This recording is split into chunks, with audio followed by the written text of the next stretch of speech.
But first, the Listening Post's Meenakshi Ravi with a look at the shifting narratives and the occasionally Orwellian language in the Chinese news media in defense of the state's policies and practices in Xinjiang.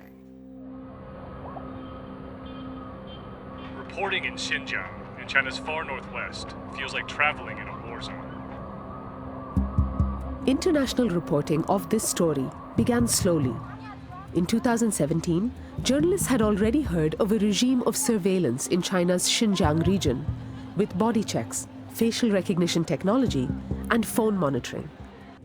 But there were whispers about other, more disturbing developments. People are really frightened of speaking out, so we've traveled to meet 2 Uighurs who are willing to talk to us.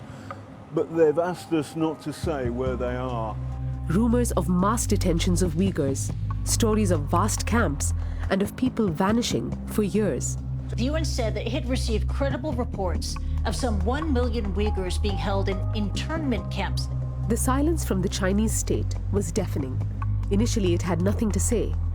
Then came the denials, including at the United Nations. The argument that 1 million Uighurs are detained in re-education centers is completely untrue. By late 2018, though, the journalism had become more detailed. 3 years ago, this area was just a patch of dirt. Today, it's a detention centre measuring more than 500,000 square metres. The reporting was much more difficult to refute, and it forced a change in Beijing's messaging strategy. On October 16, 2018, the Chinese state broadcaster CCTV aired a 15-minute documentary about what they called vocational training centers. 新疆依照有关法律法规的规定，通过职业技能教育培训的方式，开展了源头治理的探索。 It told the story of what the Chinese government wanted to communicate about what was happening in Xinjiang, which was there was radical extremism, there was terrorism, there was ethnic separatism. 党和政府及时发现了我，救了我，给我一次改过自新的机会，我非常感谢。 The government was fighting this as part of this worldwide battle against terrorism was how they framed it. You had a number of pieces in nationalist publications like Global Times, you had Xinhua. So all of a sudden you see both this Chinese language media push, not so much acknowledging that there are Uyghurs who are in detention, but kind of trying to spin it basically into something that's a softer, more voluntary form of detention. And then there was also the cultural aspect, which is the idea that they are not, stifling Uyghur culture, they are preserving it.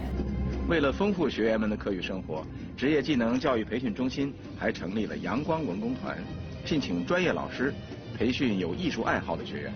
People are allowed to do ethnic dances, make their traditional bread, make their traditional rugs. So their narrative has been changing over time based on how international community has been responding, reacting. So this public misinformation campaign started last August, and it's happening to this day. Nuri Turkel is Uyghur. He advocates and campaigns for Uyghur rights from his base in Washington, D.C. Turkel has been dissecting the Chinese official narrative around Xinjiang for years. He and other analysts point to a framework of institutional Islamophobia and a sense of superiority amongst the country's ethnic majority, the Han Chinese. They say this underlies the narrative of extremism, cultural alienation, and the need for the state to keep a lid on a potentially explosive situation in Xinjiang. Victor Gao is on the other side of this debate.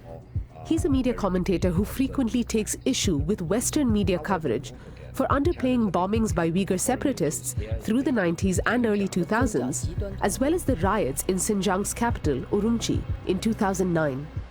When you report the situation in Xinjiang, you need to report about the threat which does exist in Xinjiang. I think the Chinese government has all along been consistent in expressing that there are no concentration camps, there are facilities, and these facilities are mostly meant for education and training purposes. 教培中心设置了服装加工、建筑装修、美容美发、食品加工等多种技能培训课程。 And the Western reports are fake news and misleading. These are places where adults wear uniforms and where they don't go home at the end of the day, but sleep up to 10 a room. Wake up. Don't fool the world and the people in the world with fake news. They call it the three forces of terrorism, ethnic separatism, and extremism. So they use that as kind of the base of what had happened in Xinjiang before the security forces moved in 2014 and made everything much safer. There was an hour-long CCTV documentary that was aired this past March, and they go into the 2009 Urumqi riots, some of the bus bombings that happened in the 90s.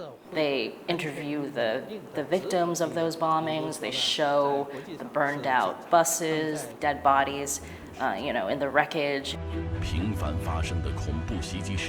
And they keep kind of playing this footage over and over, and then using that to justify this thousands of terrorist attacks number, which we don't have any specific reference for.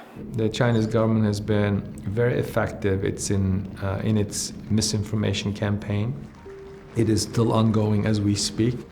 Xi Jinping's government has shown zero tolerance for political dissent. It would be difficult for anyone to come out and express sympathy for an issue as sensitive as the Uyghur issue. For the past 3 years, Xinjiang has been administered by hardline officials who have intensified the campaign of propaganda, imprisonments, and so-called de-radicalization. This has come in the midst of one of the most stringent phases of national government under the leadership of Xi Jinping. We requested both the regional and national government for interviews. We got no response. The latest numbers compiled by human rights campaigners show that 58 Uyghur journalists have been locked up in Xinjiang. It isn't just Uyghur media professionals, though. Liu Guang is a Han Chinese photographer. He was picked up in Urumqi in November last year. There's been no sign of him since. Numerous Chinese journalists, editors, even academics have been swept up even when their work didn't actually take issue with Chinese policies. Journalists are faced with dangers everywhere in the world. Many journalists are killed. And if you report about the pressures faced with journalists in Xinjiang, try to be objective. I don't think journalists, domestic or international, are faced with any other or more dangerous pressures in Xinjiang compared with any other countries in the world. One of the most dramatic examples is Ilham Tohti, who's a professor from Beijing who had a website publishing content in Uyghur and in Chinese, and essentially trying to bridge that gap to try to have actual, real harmonious relations between the ethnicities. And he was detained and sentenced to life in prison. Xinjiang is a major story that is not exactly breaking news. The camps were established 5 years ago, in 2014. But over the past 3 years, they've grown larger, taking in hundreds of thousands more Uyghurs, and they've become more secretive. Foreign journalists have finally forced the Chinese authorities to acknowledge the existence of the camps, which is a start. Just about everything else about this story, the people held there, the truth of what's happening to them, and the flow of information is under Beijing's control.